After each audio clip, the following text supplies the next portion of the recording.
ਨਮਸਕਾਰ, ਓਮ ਸ਼ਾਂਤੀ ਤੇ ਨਾਲੇ ਸਤਿ ਸ੍ਰੀ ਅਕਾਲ। ਸਤਿਗੁਰੂ ਕਰਤਾ ਪੁਰਖ 'ਚ ਅੱਜ ਫਿਰ ਮੈਂ ਤੁਹਾਡਾ ਸਵਾਗਤ ਕਰਦੀ ਹਾਂ। ਪਿਛਲੇ ਕੁਝ ਐਪੀਸੋਡ 'ਚ ਅਸੀਂ ਗੱਲ ਕਰਦੇ ਆਏ ਥੇ 84 ਦਾ ਜਨਮ ਦੇ ਬਾਰੇ 'ਚ। ਮੈਨੂੰ ਉਮੀਦ ਹੈ ਕਿ ਭਾਈ ਨੇ ਜੇ ਮੈਨੂੰ ਪ੍ਰਸ਼ਨ ਕੀਤਾ था ਕਿ 84 ਜਨਮ ਕਿੱਦਾਂ ਲੈਂਦੇ, ਕਿੱਦਾਂ ਵਿਅਕਤੀ ਆਪਣੇ 84 ਜਨਮ ਪੂਰਾ ਕਰਦਾ, ਔਰ ਤੁਹਾਡਾ ਪ੍ਰਸ਼ਨ ਦੇ ਜਿਹੜਾ ਹੱਲ ਹੈ ਉਹ ਤੁਹਾਨੂੰ ਮਿਲ ਵੀ ਗਿਆ ਹੋਣਾ। बढ़ते हैं अगले कुछ ज्ञान दी गल्लां और कुछ योग दे बारे च। दिन पहले उस ते पहले स्वागत करते हैं साडे भराता निर्वेर भाई साहब का। सतगुरु करता पुरख तुहाडा बहुत बहुत स्वागत है भाई साहब। बहुत बहुत धन्यवाद जी ओम भाई साहब शांति। जी। भाई साहब एक प्रश्न आया सानू कि बाबा मुरली च बोलते कि मर जीवा स्थिति या जीते जी मर जाना दी स्थिति च क्या है, वो ये किद्दां हुंदी है, मतलब क्या करना पौना सानू? ईश्वरी ज्ञान दी जदों गहराई च कोई जांदा ही ना जी और ਉਹਦਾ ਅਭਿਆਸ ਕਰਦਾ ਹੈ शिव बाबा ਦੇ ਨਾਲ ਮਨ ਲਗਾ ਕੇ ਅੱਛੀ ਤਰ੍ਹਾਂ जी ਪਿਓਰ ਸੋਲ ਕੌਨਸ਼ੀਅਸਨੈਸ ਜਿਹਨੂੰ ਕਿਹਾ ਜਾਂਦਾ ਹੈ, जी ਜਦੋਂ ਉਹਦਾ ਅਨੁਭਵ ਹੁੰਦਾ ਹੈ ਉਸ ਅਨੁਭਵ ਦੇ ਆਧਾਰ ਤੇ ਇੱਕ ਤੇ ਇਹ ਨਿਸ਼ਚੈ ਹੋ ਜਾਂਦਾ ਹੈ ਕਿ ਅਸੀਂ ਸਰੀਰ विनाशी शरीर नहीं है, अनादि और अविनाशी आत्मा है। अच्छा। और दूसरा है कि साडा जेड़ा आदि और अनादि संस्कार है वो बड़ा ही प्यूरिटी पावर एक्सैलेंस कहा जाता, उन्होंने बिल्कुल पावन है। अच्छा। और वो संस्कार नू अगर तुसी अपने अंदर अच्छी तरह महसूस करो, इमर्ज करो उसनू, और वो तां ही हुंदा ही जदों तुसी जो इहदा सोर्स है पावनता दा, परम पिता परमात्मा शिव, उन्हां दे नाल पूरा दिल दिमाग सब इतना जुड़िया रहे, कनैक्टेड रहे, उसनू योग किया जाता है। अच्छा। ते सहज राज योग दे अभ्यास के फलस्वरूप जदों इस तरह की अपनी स्थिति आहिस्ता आहिस्ता बनती है तो फिर व्यक्ति जिस तरह उसनू समझ आ जाती है कि जो असी देख रहे हैं, भावें वो भैणां हैगियां, भावें भाई हैगे है, पर ये शरीर ते इन्हां दे आत्मा दे कारो अपना काम करने वास्ते इन्हां दे हैगे। तो वो अज शरीर देखो जन्म लेंदे तो बच्चा कोमल कोमल हुंदा, बड़ा अच्छा, वड्डा हुंदा ही तो थोड़ा होर चेंज आ जाती है, वो तो वड्डा हुंदा ही तो होर चेंज आ जाती है, फिर बुजुर्ग हो जाता ही, ये तो शरीर चेंज हुंदा रहिंदा ही। लेकिन अगर पूरा कोई अभ्यास करके फिर वापस अपने सत्य स्वरूप च स्थित हो सकता, आत्म स्वरूप च, और वो आत्मिक दृष्टि नाल हर एक दे स्वरूप नूं देखना शुरू करता, तो फिर उन्होंने ये जिहड़ी ऊंच नीच ये वो नहीं नज़र आउंदी। फिर अच्छा। फिर यही नज़र आएगा भी सब आत्मा हैगे है, मेरे बाबा दे बच्चे हैगे है, मेरे रूहानी भाई हैगे है। उस भावना नाल हर एक दे नाल व्यवहार चाहेगा। अच्छा। और अगर वो याद नहीं रहिंदी, ਉਹਦਾ अभ्यास नहीं करते, तो फिर तो ऊंच नीच होंदी है। किसी ने अच्छे कपड़े पहन ले तो समझणगे ये तो बड़ा कोई वड्डे घर दा रहन वाला ही, या वड्डे घर किसी ने भैणां ने बड़ी अच्छी रंगीन फस्ट क्लास सिल्क साड़ी पहन ली या होर कुछ, तो कहेंगे ये वही वड्डे घर तो हैगी है। ਲੇਕਿਨ ਜੋ ਵਿਅਕਤੀ ਯੋਗੀ ਗਿਆਨ ਔਰ ਯੋਗ ਨੂੰ ਅਭਿਆਸ ਕਰਦਾ ਹੀ ਤੇ ਉਹਦੇ ਵਾਸਤੇ ਕੋਈ ਕਿਸੇ ਵੀ ਤਰ੍ਹਾਂ ਦੀ ਡਰੈਸ ਪਹਿਨੇ, ਕੋਈ ਕਿਸ ਤਰ੍ਹਾਂ ਦਾ ਵੀ ਉਹਨਾਂ ਦਾ ਸਰੂਪ ਹੋਏ, ਪਰ ਉਹ ਇਹੀ ਸੋਚਣਗੇ ਕਿ ਇਹ ਸਾਡੇ ਪਰਮ ਪਿਤਾ ਪਰਮਾਤਮਾ ਦੀ ਸੰਤਾਨ ਬੱਚੇ ਹੈਗੇ ਆ, ਮੇਰੇ ਭਾਈ ਔਰ ਭੈਣ ਹੈਗੇ ਆ, ਤਾਂ ਉਹਦੀ ਸਮਦ੍ਰਿਸ਼ਟੀ ਰਹੇਗੀ ਫਿਰ। ਅੱਛਾ ਜੀ। भेदभाव नहीं होएगा मन च। हाँ जी। भाई साहब, अगला प्रश्न है कि बाबा बोल दे प्रिंस बनने के लिए बैगर क्यों बनना, मतलब बाबा बोलते प्रिंस टू बैगर या बैगर टू प्रिंस, ये क्यों बनना आवश्यक? बैगर टू प्रिंस बोलते हैं, प्रिंस टू बैगर नहीं बोलते, बैगर टू प्रिंस मतलब बैगर टू प्रिंस। हाँ जी, ये क्यों बोलते हो? मतलब बड़ी सीधी जी गल है। ਤੁਸੀਂ ਜਦੋਂ ਵੀ ਕਦੀ ਮੰਦਰ ਗਏ, ਗੁਰਦੁਆਰੇ ਗਏ ਜਾਂ ਹੋਰ ਕਿਤੇ, ਤੇ ਉੱਥੇ ਜਾ ਕੇ ਪ੍ਰਾਰਥਨਾ ਕਰਦੇ ਹੋ ਜੀ, ਤੇ ਕੀ ਕਰਦੇ ਹੋ? ਉਹਦੇ ਵਿੱਚ ਮੰਗਦੇ ਹੋ ਨਾ ਕੁਛ ਜੀ। ਕੋਈ ਸ਼ਾਂਤੀ ਮੰਗਦਾ ਹੀ, ਕੋਈ ਪੈਸਾ ਮੰਗਦਾ ਹੀ, ਕੋਈ ਬੱਚੇ ਦੀ ਤਬੀਅਤ ਅੱਛੀ ਹੋ ਜਾਏ ਉਹ ਮੰਗਦਾ ਹੀ ਜੀ। ਤੇ ਉਹਨੂੰ ਕੀ ਕਿਹਾ ਜਾਏ? ਜੋ ਮੰਗਦੇ ਹੀ ਰਹਿੰਦੇ ਆ ਉਹਨੂੰ ਕੀ ਨਾਂ ਦੇਣਗੇ ਤੁਸੀਂ? ਸਾਡੀ ਲੈਂਗੁਏਜ ਤਾਂ ਇਹ ਬੋਲਦੇ ਮੰਗਤੇ ਹੈ ਜੀ। ਜੀ। ਤੇ ਇਸ ਕਰਕੇ ਈਸ਼ਵਰੀ ਗਿਆਨ ਜਦੋਂ ਮਿਲਦਾ ਹੀ ਤੇ ਈਸ਼ਵਰੀ ਗਿਆਨ ਔਰ ਭਗਤੀ 'ਚ ਥੋੜਾ ਇਹੀ ਅੰਤਰ ਹੈਗਾ। ਅੱਛਾ। ਕਿ ਭਗਤੀ 'ਚ ਅਸੀਂ ਸਦਾ ਸਿਰ ਨੀਚੇ ਕਰਕੇ ਬੜੀ ਸ਼ਰਧਾ ਭਾਵਨਾ ਨਾਲ ਵਾਹਿਗੁਰੂ ਕੋਲੋਂ, ਈਸ਼ਵਰ ਕੋਲੋਂ, ਦੇਵਤਿਆਂ ਦੇ ਕੋਲੋਂ ਜੀ ਕੋਈ ਨਾ ਕੋਈ ਆਪਣੀ ਕੋਈ ਮਤਲਬ ਜ਼ਰੂਰਤ ਨੂੰ ਪੂਰਾ ਕਰਨ ਵਾਸਤੇ ਇੱਛਾ ਰੱਖਦੇ ਸੀ। ਤੇ ਜਦੋਂ ਸਾਨੂੰ ਗਿਆਨ ਮਿਲਦਾ ਹੀ ਔਰ ਗਿਆਨ 'ਚ ਸਾਨੂੰ ਇਹ ਪਤਾ ਲੱਗਦਾ ਹੀ ਕਿ ਗਿਆਨ ਦੇਣ ਵਾਲਾ ਸਵਯੰ ਗਿਆਨ ਸਾਗਰ ਸਰਵ ਸ਼ਕਤੀਵਾਨ ਪਰਮ ਪਿਤਾ ਪਰਮਾਤਮਾ, ਜਿਸ ਨੂੰ ਅਸੀਂ ਕਲਿਆਣਕਾਰੀ ਹੋਣ ਕਰਕੇ ਸ਼ਿਵ ਪਰਮਾਤਮਾ ਕਹਿੰਦੇ ਹਾਂ, ਉਹ ਖੁਦ ਸਾਨੂੰ ਗਿਆਨ ਦੇ ਰਿਹਾ ਹੀ ਔਰ ਉਹ ਸਾਨੂੰ ਪਿਆਰ ਵੀ ਦੇ ਰਿਹਾ ਹੀ, ਉਹ ਸਾਨੂੰ ਸਾਰੇ ਸੰਬੰਧ ਦੇ ਰਿਹਾ ਹੀ। ਔਰ ਉਹਨਾਂ ਦੀ ਤੇ ਸਭ ਤੋਂ ਵੱਡੀ ਗੱਲ ਕੱਲ੍ਹ ਦੀ ਮੁਰਲੀ 'ਚ ਸੀ ਕਿ ਸ਼ਿਵ ਬਾਬਾ ਦੇ ਤਾਂ ਪਾँव ਤੇ ਹੈ ਹੀ ਨਹੀਂ ਆਪਣੇ। ਹਾਂਜੀ। ਤੇ ਤੁਸੀਂ ਪੈਰ ਕਿਹਦੇ ਛੂਹਣਗੇ? ਜੀ। ਤੇ ਇਸ ਕਰਕੇ ਪਰਮਾਤਮਾ ਨੂੰ ਯਾਦ ਕਰਨ ਵਾਸਤੇ ਉਹ ਕਹਿੰਦੇ ਆ, ਹੋਰ ਕੁਛ ਨਹੀਂ। ਪ੍ਰਾਰਥਨਾ ਕਰਨ ਦੀ ਲੋੜ ਨਹੀਂ ਪੈਂਦੀ, ਫਿਰ ਯਾਦ ਕਰਨਾ। ਅੱਛਾ। ਔਰ ਉਹਦੇ ਵਿੱਚ ਇਹ ਸਾਨੂੰ ਜੋ ਭਗਤੀ 'ਚ ਅਸੀਂ ਕਰਦੇ ਰਹੇ, ਜੋ ਕੁਛ ਵੀ ਕਰਦੇ ਰਹੇ, ਉਹਦੀ ਲੋੜ ਨਹੀਂ ਰਹਿੰਦੀ ਫਿਰ। ਪਰ ਮਨ ਮਨਾ ਭਵ, ਮਨ ਪਰਮਾਤਮਾ ਦੇ ਨਾਲ ਲਗਾਉਣਾ ਹੀ। ਔਰ ਉਹ ਤਾਂ ਹੀ ਲੱਗ ਸਕਦਾ ਹੈ ਜਦੋਂ ਉਹਨਾਂ ਦਾ ਪੂਰਾ ਤੁਹਾਨੂੰ ਗਿਆਨ ਹੋਏ, ਤੁਹਾਨੂੰ ਖੁਦ ਦਾ ਵੀ ਯਥਾਰਥ ਗਿਆਨ ਹੋਏ। Who am I, who is God, ਇਹ ਦੋਨੋਂ ਗੱਲਾਂ ਦਾ ਪੂਰਾ ਗਿਆਨ ਚਾਹੀਦਾ। ਔਰ ਫਿਰ ਸਭ ਤੋਂ ਵੱਡੀ ਗੱਲ ਹੈ ਕਿ ਪਰਮਾਤਮਾ ਦੇ ਨਾਲ ਸਾਡੇ ਕੀ ਸੰਬੰਧ ਕੀ ਹੈਗਾ। ਅਸੀਂ ਅਰਦਾਸ 'ਚ ਕਹਿੰਦੇ ਹਾਂ, ਤੁਮ ਮਾਤ ਪਿਤਾ ਹਮ ਬਾਲਕ ਤੇਰੇ, ਤੁਮਰੀ ਕਿਰਪਾ ਤੇ ਸੁਖ ਕਨੇਰੇ। ਇਹ ਕਹਿੰਦੇ ਆ ਨਾ ਜੀ, ਜ਼ਰੂਰ। ਪ੍ਰੈਕਟੀਕਲੀ ਲਾਈਫ 'ਚ ਕਿੰਨਾ ਅਸੀਂ ਇਹਨੂੰ ਲਿਆਉਂਦੇ ਆ,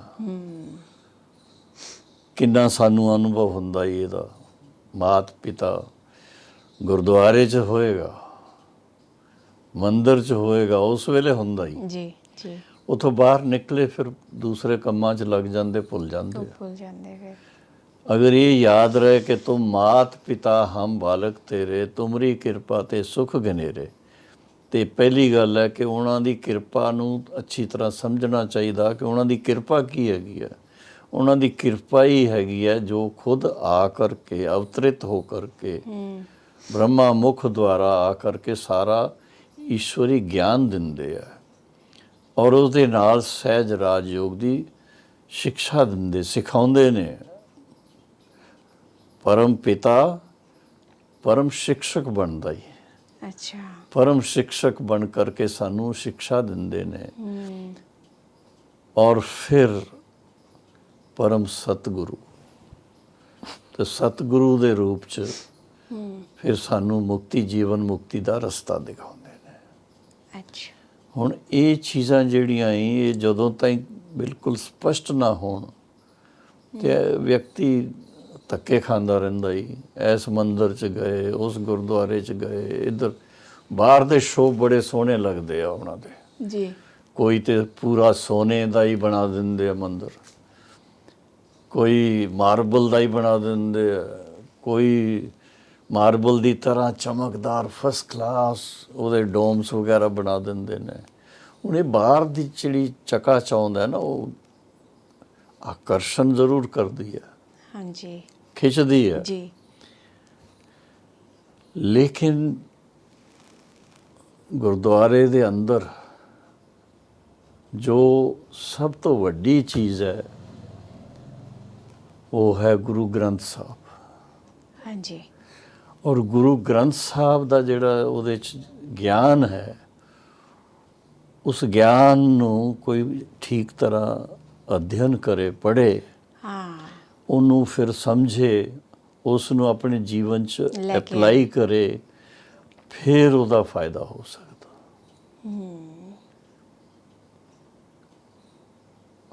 ਜਿਸ ਤਰ੍ਹਾਂ ਸ਼ੁਰੂ 'ਚ ਹੀ ਗੁਰਬਾਣੀ 'ਚ ਆਉਂਦਾ, ਏਕ ਓਂਕਾਰ ਸਤਨਾਮ ਕਰਤਾ ਪੁਰਸ਼ ਨਿਰਭਉ ਨਿਰਵੈਰ। ਇਹਦੇ ਅਰਥ 'ਚ ਜਾਣਾ ਚਾਹੀਦਾ ਨਾ। ਫਿਰ ਇਹ ਕੀ ਹੈਗਾ, ਇਹ ਕਿਹਦਾ ਪਰਿਚੈ ਹੈ ਇਹ? ਔਰ ਫਿਰ ਹੈ ਜਪ ਆਦ ਸਚ ਜੁਗਾਦ ਸਚ, ਹੈ ਵੀ ਸਚ ਹੋਸੀ ਵੀ ਸਚ। ਮਾਨਾ ਉਹ ਸਦਾ ਹੀ ਸੱਚ ਹੈ, ਅਵਿਨਾਸ਼ੀ ਹੈ ਉਹ। ਤੇ ਖਾਸ ਇਹ ਗੱਲ ਹੈ ਕਿ ਗਿਆਨ ਨੂੰ ਜਦੋਂ ਤਾਈਂ ਠੀਕ ਤਰ੍ਹਾਂ ਕੋਈ ਸਮਝੇ ਨਹੀਂ ਤੇ ਠੋਕਰਾਂ ਹੀ ਖਾਂਦੇ ਆ। ਤੇ ਠੋਕਰ ਖਾਣ ਵਾਲੇ ਦਾ ਹਾਲ ਕੀ ਹੁੰਦਾ? ਸ਼ਾਂਤੀ ਵੀ ਨਹੀਂ, ਸੁੱਖ ਵੀ ਨਹੀਂ, ਮਤਲਬ ਕੁਝ ਪ੍ਰਾਪਤੀ ਨਹੀਂ ਹੁੰਦੀ ਉਹਨੂੰ। ਬਸ ਜੀ। ਅਗਰ ਹੁੰਦੀ ਵੀ ਹੈ ਤੇ ਅਲਪਕਾਲ ਦੀ, ਥੋੜੇ ਜਿਹੇ ਟਾਈਮ ਦੀ। ਜੀ ਜੀ ਭਾਜੀ। ਭਾਜੀ, ਬਾਬਾ ਬੋਲਦੇ ਕਿ ਗਿਆਨ, ਗੁਣ ਔਰ ਸ਼ਕਤੀਆਂ ਇਹ ਤੁਹਾਡੇ ਅੰਦਰ ਹੋਣੀ ਚਾਹੀਦੀ, ਪਰ ਇਹਨੂੰ ਧਾਰਨ ਕਰਨੇ ਦਾ ਸਾਡਾ ਦਰਪਣ ਕੀ ਹੈ? ਦਰਪਣ ਹੈ ਸਾਡੇ ਸਾਹਮਣੇ, ਮਿਸਾਲ ਤੇ ਚਾਹੀਦਾ ਹੀ ਨਾ। ਬ੍ਰਹਮਾ ਬਾਬਾ? ਨਹੀਂ, ਉਹ ਬ੍ਰਹਮਾ ਬਾਬਾ ਵੀ ਹੋ ਸਕਦਾ, ਕੋਈ ਹੋਰ ਵੀ ਹੋ ਸਕਦਾ। ਮਾਤੇਸ਼ਵਰੀ ਸਰਸਵਤੀ ਵੀ ਹੋ ਸਕਦੀ ਹੈ, ਬ੍ਰਹਮਾ ਬਾਬਾ ਵੀ ਹੋ ਸਕਦਾ, ਦਾਦੀਆਂ ਵੀ ਹੋ ਸਕਦੀਆਂ,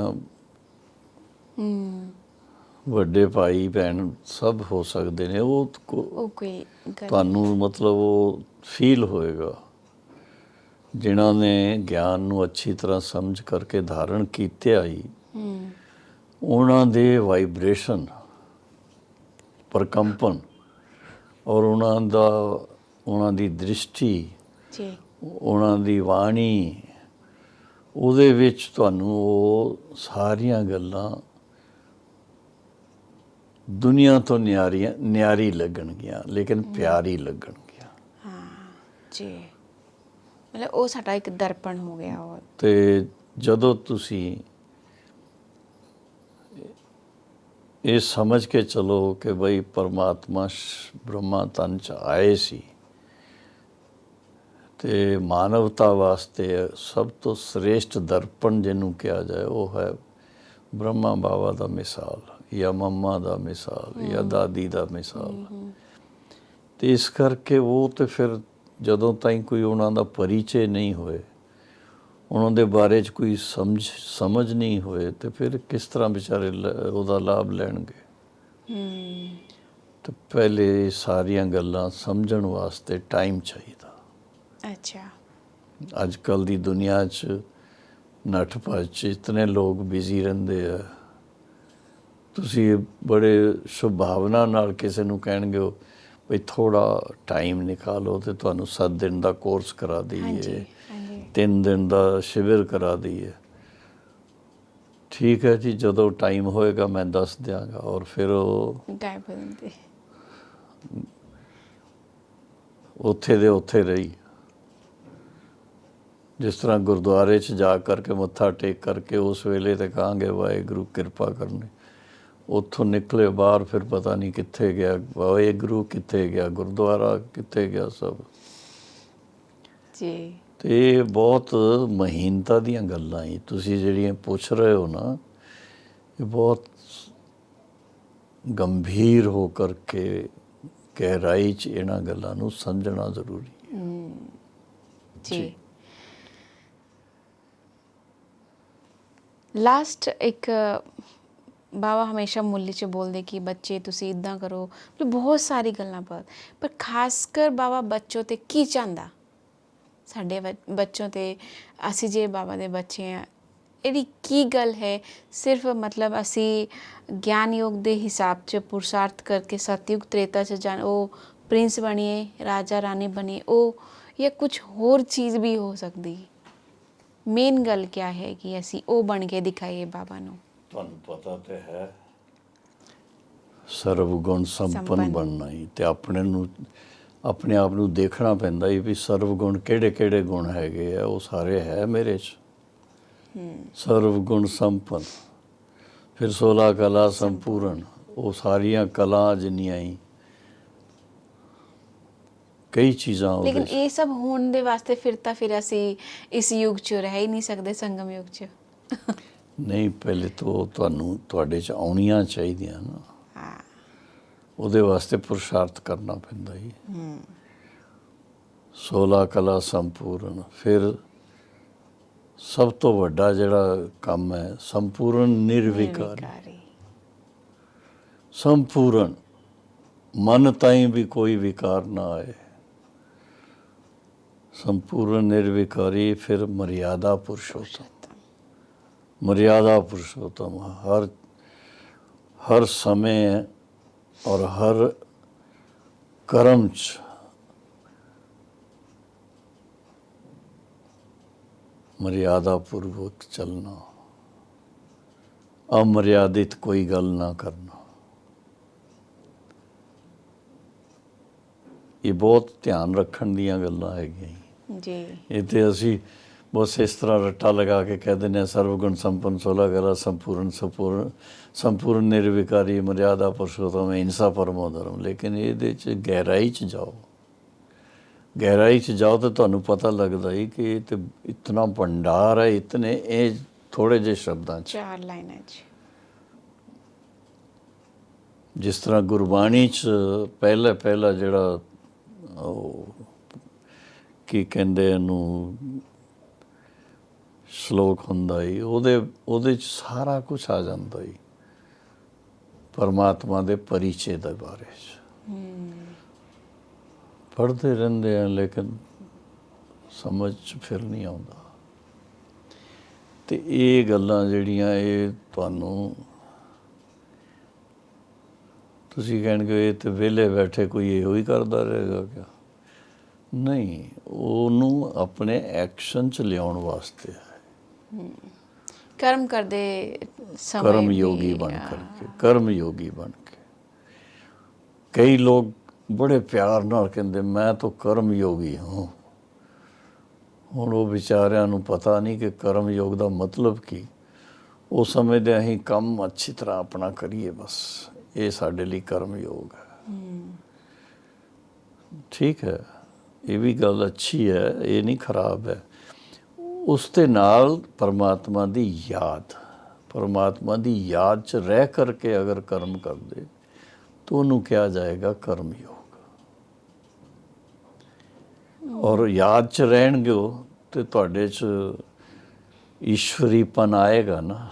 ਬਿਲਕੁਲ। ਈਸ਼ਵਰੀ ਗਿਆਨ ਦੇ ਅਨੁਸਾਰ, ਈਸ਼ਵਰੀ ਗੁਣਾਂ ਦੇ ਅਨੁਸਾਰ, ਈਸ਼ਵਰੀ ਸ਼ਕਤੀਆਂ ਦੇ ਅਨੁਸਾਰ ਤੁਹਾਡੇ ਮਨ 'ਚ ਉਹ ਚੀਜ਼ਾਂ ਆਉਣਗੀਆਂ।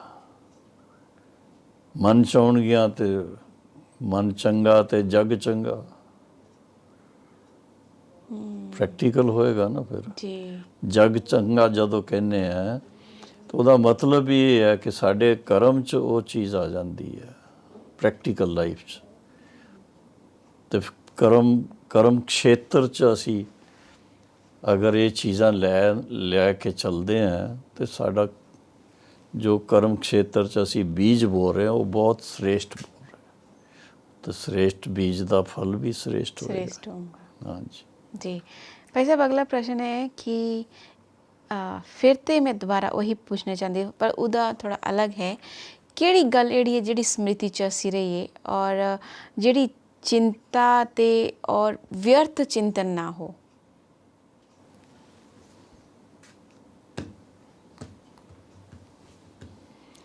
ਬਾਬੇ ਨੇ कितनी बार किया ही देह सहित दे के सर्व संबंधों से बुद्धि योग हटाकर स्वयं को आत्मा निश्चय करो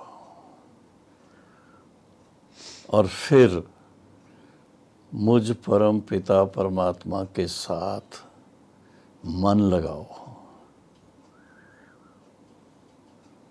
उसके लिए बाबा ने कहा आत्म निश्चय में रह करके ही मन लगेगा।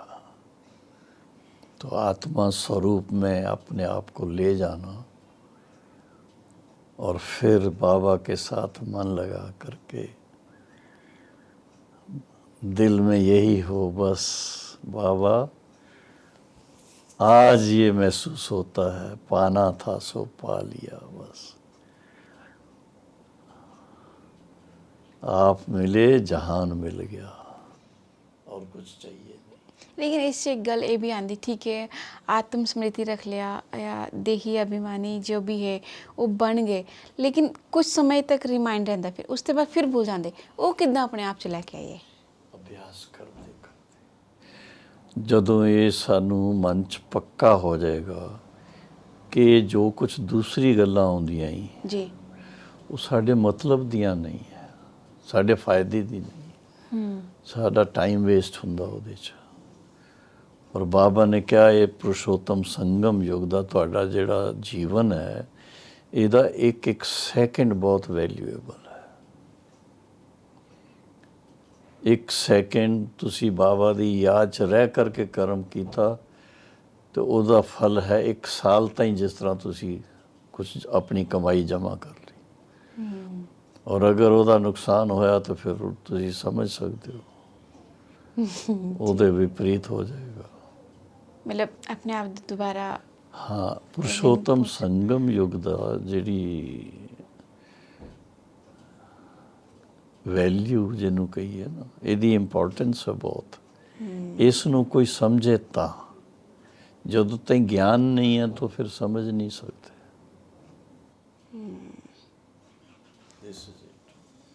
जी क्या तुसी 2 मिनट 3 मिनट कुछ अभ्यास करा सकते सानू राजयोग दे द्वारा? आहिस्ता आहिस्ता अपने मन च ये विचार करना कि असी कौन है। पवित्र आत्मा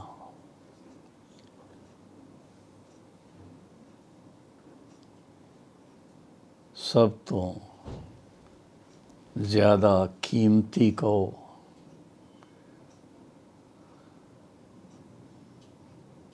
लाइट स्वरूप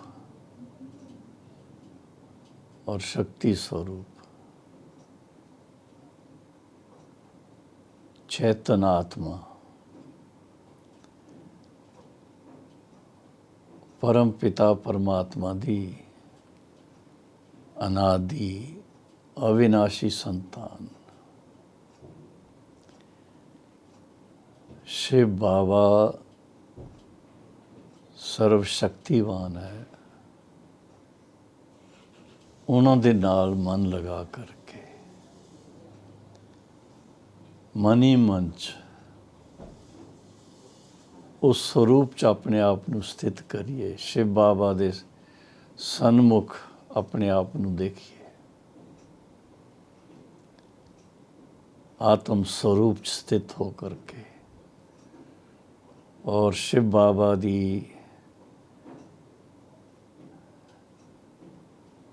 पावनता दी लाइट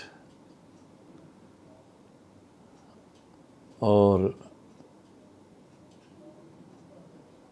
ज्ञान योग दी शक्ति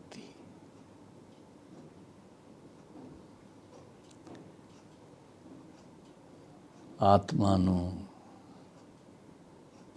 लाइट भी बना रही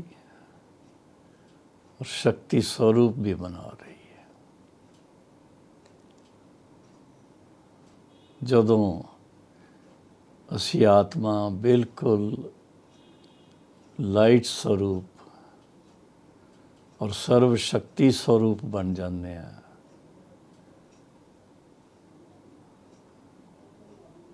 ते बाप समान स्थिति क्या हुंदी है ਉਹਦਾ ਅਨੁਭਵ ਹੁੰਦਾ ਹੈ।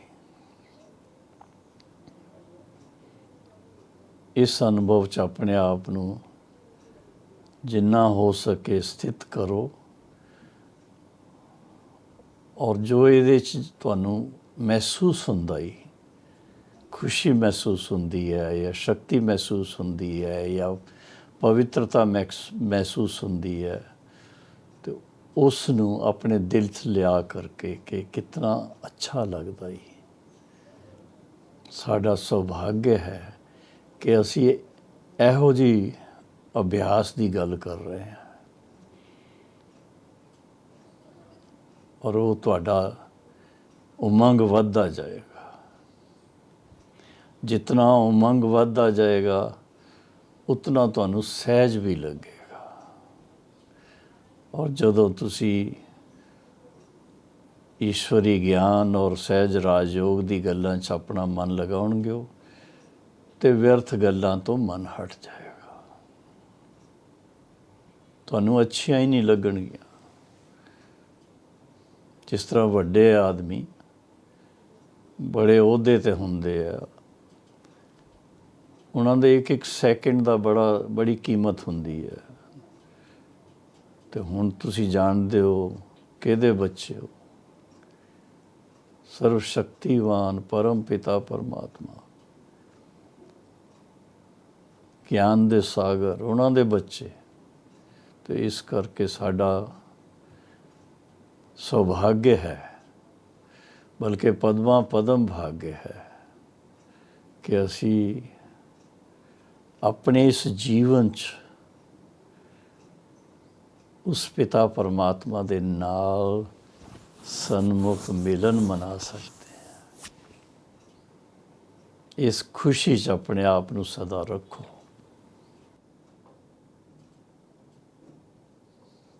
ओम शांति।